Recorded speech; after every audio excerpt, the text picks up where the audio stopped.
AP CM Chandrababu నాయుడికి త్రుట్లో ప్రమాదం తప్పింది. విజయవాడలో ఈ బుడమేరు వరద నీటి ప్రవాహాన్ని పరిశీలించేందుకోసం అని చెప్పి ఆయన రైలు వంతెన మీదకి వెళ్ళారు. వంతెన మీద నడిచి వెళ్ళి బుడమేరు ప్రవాహాన్ని పరిశీలించారు. వంతెన మీద సీఎం చంద్రబాబు నాయుడు గారు నడుస్తూ ఉండగానే ఎదురుగా రైలు వచ్చింది. సరే, రైలు తగలకుండా ఆయన పక్కకి తప్పుకున్నారు, నిలబడ్డారు. అందువల్ల ప్రమాదం తప్పింది. సరే, రైలు దాటాక అధికారులు, భద్రతా సిబ్బంది అందరూ కూడా ఊపిరి పీల్చుకున్నారు. అయితే ఇట్లా సీఎం స్థాయిలో ఉన్న వ్యక్తి రైల్వే ట్రాక్ మీదకి నడిచి వెళ్ళి మరీ బుడమేరు ప్రవాహాన్ని పరిశీలించాల్సినటువంటి అవసరం లేదు. రైల్వే అధికారులకు ముందుగా చెప్పకుండా వెళ్ళడం అనేది ఏమాత్రం కూడా శ్రేయస్కరం కాదు.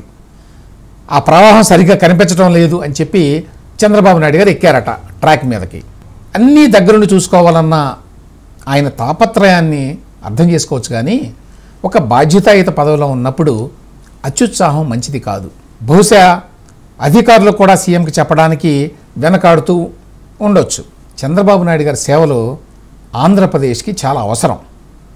అందువల్ల ఆయన తన వ్యవహార శైలిని ఇట్లాంటి విషయాల్లో ఎస్పెషల్లీ కొంచెం మార్చుకోవాలి. ఆయన ఒక మార్గదర్శిగా ఉండాలి. కానీ ప్రతి విషయంలోనూ అనవసరమైనటువంటి రిస్క్ తీసుకోవాల్సిన అవసరం లేదు.